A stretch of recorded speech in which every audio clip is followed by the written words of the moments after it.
So it seems as though everybody was learning how to play their role in whatever it was they were doing at this time.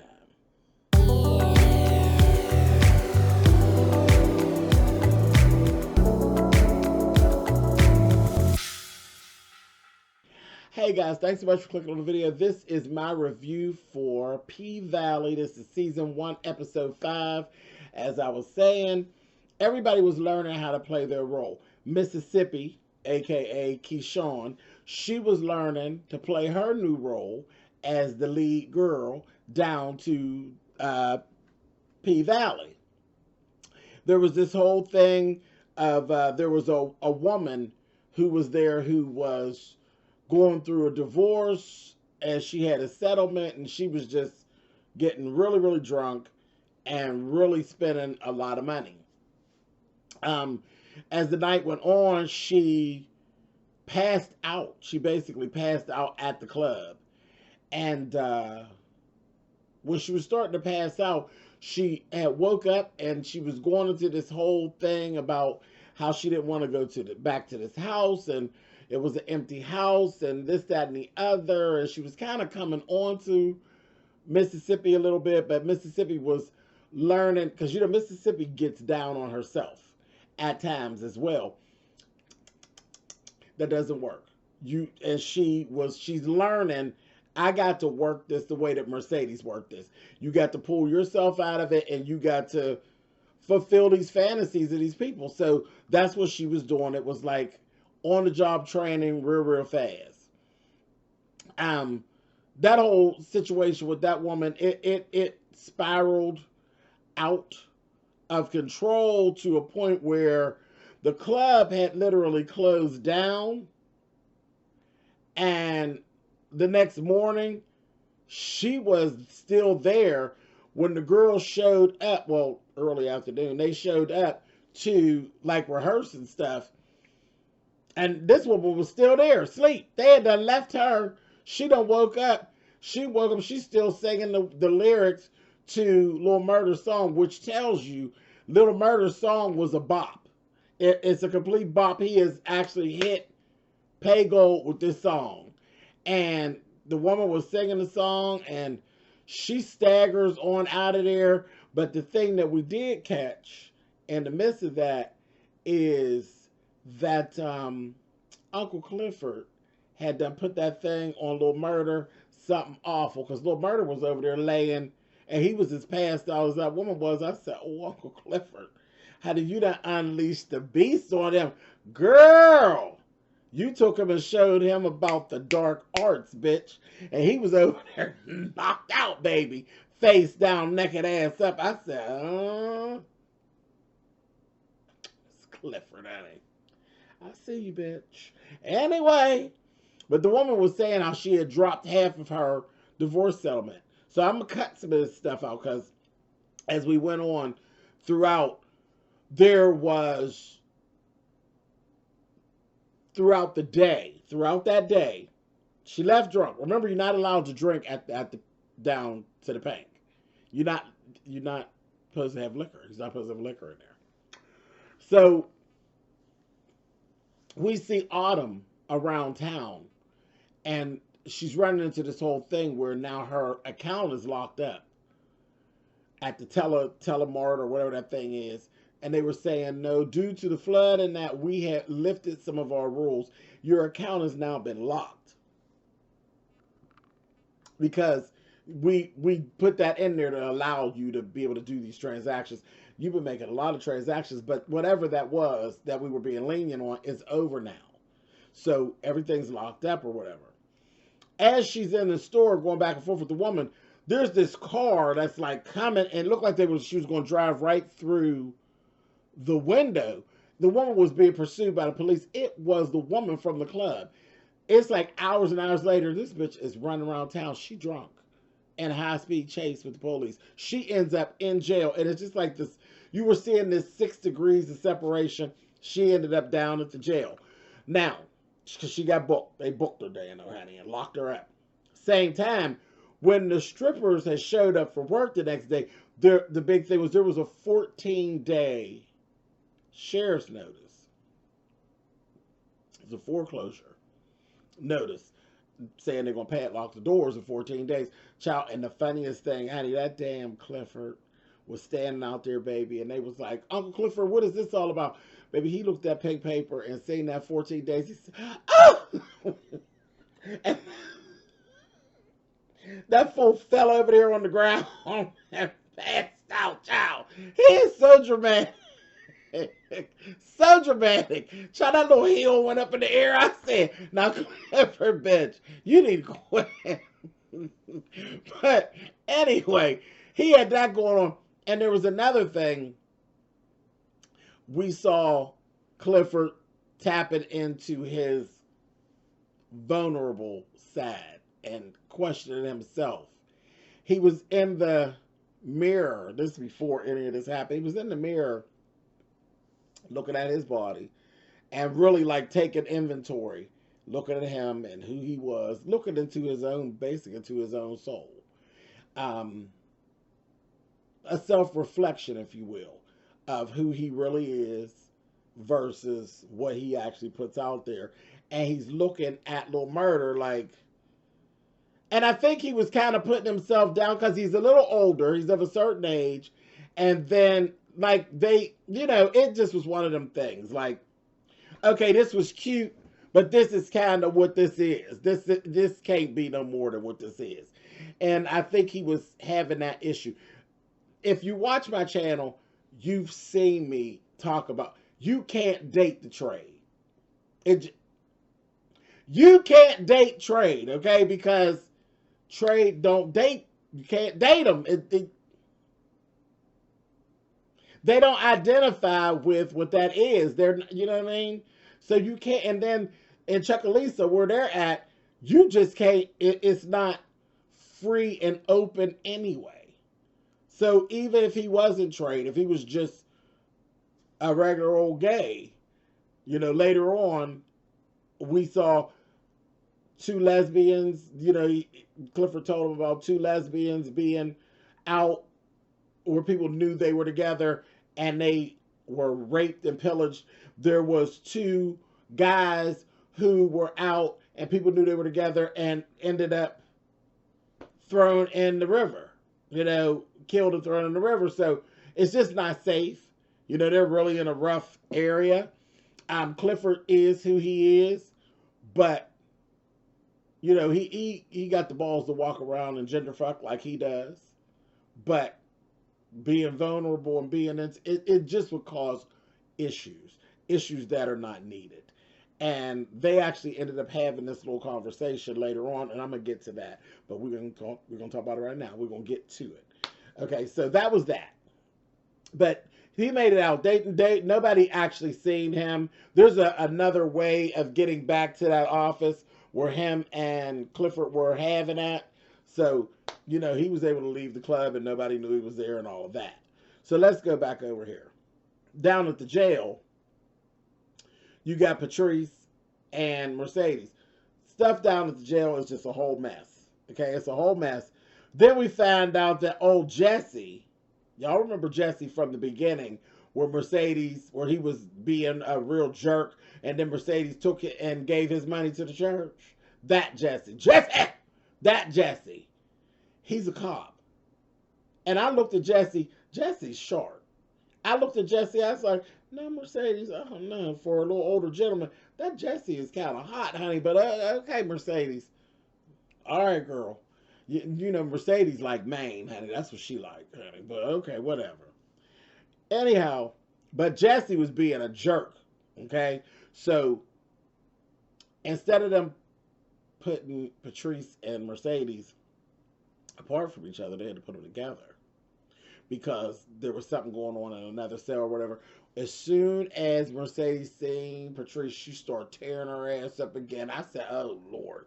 And Patrice started learning to play her part. Okay, because, you know, there's women in there. There was a woman that was in there, and they said, well, what'd you get booked for? She said, child, I think she slit somebody's throat or something. She tore somebody up. She's treacherous. But she had told Mercedes, I don't give a damn what she did. She's your mother, and you don't put your hands on your mother. So, okay, everybody knows when you go behind the gates, baby, it's a whole different situation. People who violate children, that don't work. Um, Being gay and transgender, that don't work. And people who have uh, done things to old people or their parents don't do well in jail. That does just those jail rules. So Patrice picked up on it right away. So she started playing on that and learning to play her role to be able to keep Mercedes off of her. So she basically got people looking at Mercedes real crazy. And meanwhile, Mercedes is in this dance costume, and then there were men right across. It was just deplorable situation. Really bad. Really, really bad. But anyway, Clifford ended up coming down to the jail. Didn't know, because nobody knows where Mercedes is, because they weren't letting people have calls. He gets down there. He's fussing because, of course, he pays off the sheriff. They got a little deal, an unsaid deal, and the sheriff was telling him about the woman that was drunk and all of that, and then that the order for the note was put out by one of the deputies, but that the order's coming up from high is coming from the mayor. Okay, so the mayor is causing the problem, and he's like, it just kind of is what it is. I can't do nothing about it. So Clifford was telling him, that just ain't working for me. Then they get into it, and he ends up finding out that Mercedes there. He told him, you need to let me see her. He's like, no, I can't do it. He said, you gonna let me see her. She's like a daughter that I can't have. So you gonna let me see her. He lets her see Mercedes, and they have one of them moments, baby, where he told her, he reached through that bar, had and grabbed her face, told her, I'm going to go try to see what I can do. And she going to say, no, don't do it. Try to save the club. Get that together. Don't worry about me. I'm going to be okay. So they had this whole little moment. Y'all, I lives for the whole dynamic of Uncle Clifford and Mercedes, baby. And he said what he had to say to her, and that gave her what she needed, because she was about ready to crack. They finally let her make her call. She called Gidget, and she called Gidget. Remember, Gidget's mad at her anyway. And she told Gidget, you're the only one I can remember your phone number by heart. And she said, girl, they took about $2,000 to get me out. She's like, okay, I'll try. Then Jesse, I thought Jesse was going to try to rape her or something. I was like, now, Jesse, I didn't already said you was kind of cute and everything. Don't do nothing messed up, Jesse. But he didn't. Jesse gave her a shirt. And he said, it's cold in there. Because first she didn't want to take it. You know how Mercedes is. But she took it, wrapped it around her and stuff. I was like, Jesse ain't half bad. Jesse, you might get a little coochie one of these times down to the pack. But anyway, so he gave her that. Then she ends up going back to the cell. Then we have this whole scene, honey, and they get to arguing. Her and that damn Patrice.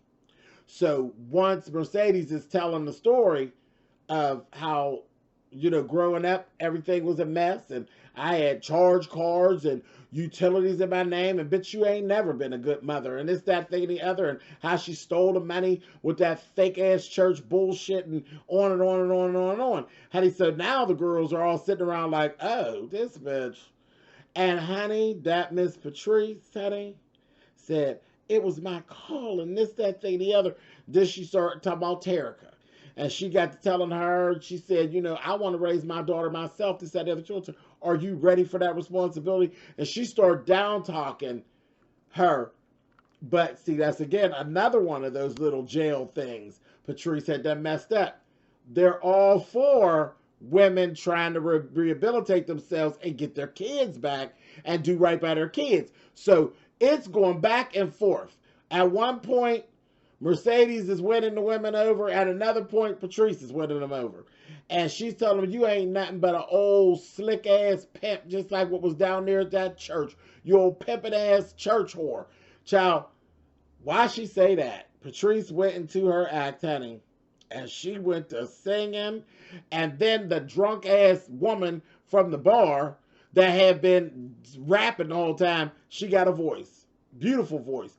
Baby, they all get to sing in one of these hymns, honey. And it was a whole big mess. And Mercedes loses the crowd again. She loses the crowd again.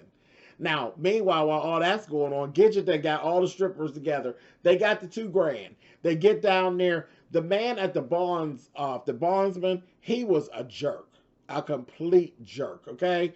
And he's telling them the only way you going to get this all taken care of is if you give up some more money or give up that pussy. I was like, oh, he is so trifling. And they were like, screw you. And they cussed him out, knocked stuff off the desk. He had told them, you know, it was $2,000 plus the processing and then some outstanding warrants and stuff that Mercedes said. It was totaling over $5,000. I said, damn, Mercedes. So they're like, they couldn't do it. They couldn't raise the money. So anyway, Gidget gives them this whole speech. They was like, bitch, we got bills. This is the first of the month. It's the first of the month. Bitch. And they went on. So at the end of it, it wasn't nobody sitting there but Autumn and Gidget. And she said, Autumn said to Gidget, would Mercedes really, because she said Mercedes would do this for any of you bitches. She's like, would Mercedes really do that for him? She's like, girl, fuck no. She said, girl, but it sound good. It was a mess. I was like, oh my God. Okay, so listen. All right. So, next thing you know, they're in there doing the thing. There's this whole thing happening with Mercedes and Patrice. So Patrice gets to preaching, and then she tells Mercedes, you have to forgive me. You got to forgive me. So she got her all, and Patrice thinks she got her again because, you know, she could talk her down. She could talk her down. She is skilled in that whole, she's a scammer. So she get her, honey, and Mercedes go up on her, baby. They in the middle of the floor, and all the ladies is around looking. She whispered in her ear, she told her, Mama, you are dead to me. And right as she told her that, honey, Miss Patrice's face cracked like, oh. I said, oh, girl, done, honey. And right then, they came in, it's like, Mercedes, come, you've been bailed out, come on with me. Baby, it was Miss Autumn. It was Miss Autumn. Autumn bailed her out, honey. Well, we know where Autumn got the money from. Autumn bailed her out. And long story short, she had a little breakdown in the car. Because first she did, it was like, what is this all about? But it is what it is. There's a mutual respect. Autumn knows that Mercedes is a thorough bitch. And Mercedes is learning that Autumn is a thoroughbred too. But just a different type of thoroughbred. Okay? And we're starting to see a lot about Autumn, honey. When they were sitting on the curb and Gidget asked Autumn, she said her mama stole all her money. And that's why she did it. And that's when Autumn was like, oh, okay, She said, if somebody stole all your money, what would you do? Baby, Autumn told her, baby, didn't flinch. She said, kill him. I said, kill him. Kill him. And speaking of, Mark, what is his name? Dontavius, that made it to Chuckalisa. And he run around in the town looking for Miss Autumn, baby. And that's his account that these 9,000s keep coming out of. I said, oh, shit. So he's doing his thing. Autumn and Mercedes is spending time together, baby. And Autumn done brought Mercedes into the fold, baby. They done got her a little name set up and a little couch set up. Some other kind of way they get ready to bring Maine in, because Maine, you know, he's a crook to his heart, baby. So he's being brought in, and all while they're doing that, doing everything, and then we see a $9,000 transfer coming, and baby Dontavius is sitting over there. He's sitting and he sees it going. I said, oh, this is going to be a mess. This is going to be a mess, but I'm glad to see Dontavius, for some reason, I think is very treacherous, and that's cool. Because so is Maine. So, come on, Dontavius. You come on with some bull crap if you want to. Because that Maine ain't wrapped too tight either. So, I said, okay. All right. Now, the mayor and Andre was down at the barbershop. And the mayor's doing his thing, you know, boasting himself and all this. Clifford came in there, baby, with his Beyonce look, honey, and all these pearls. And I said, girl, what concert is you get ready to do, honey? She came in there, baby, giving it to the kids. And her and the mayor had a little exchange, baby. That mayor told her, "You are like a tumor in this town, and I cannot wait to cut you out." She said, "I ain't going nowhere." I said, oh. And after she got done talking her shit to him, he said, "You just go ahead and see the broad that's his assistant, and she'll take care of the rest of your complaints." She said, "I bet she will." Meanwhile, that broad, she ain't shit. He talks to her like crazy. She's the chauffeur, the whore, and everything else. Just ridiculous. He's talking to Andre, and he's telling Andre, because he had showed him like all this paperwork that he had. And he's like, "How did Clifford get that paperwork?" He gonna say, "I don't know. I must have left it." You know I got it. Autumn. But anyway, so the mayor told him, he said, "You telling me, see, I'm starting to think that Clifford done fucked you." I said, "Oh." He's like, "No, he didn't. No, he didn't." He's like, "Yeah, whatever." He don't believe him. He don't believe him. He believed that Clifford done had Andre, but he talks to Andre bad and he gonna say nigga. I said, oh, okay, whatever. Anyway, so that's going on with them. Let's talk about Lil Murder and Uncle Clifford, honey. Uncle Clifford and Lil Murder, but Lil Murder told me, "I want to take you somewhere, this, that, thing, and the other, and on and on and on." He was like, "You can't, I suggest you don't take me nowhere." That what this, he said, "So this is just how this going to be? It's just going to be always fucking and sucking in the dark?" He's like, yeah. He's being realistic. And baby, what that happened is he got Lil Murder's nose wide open, honey. And that's what that is.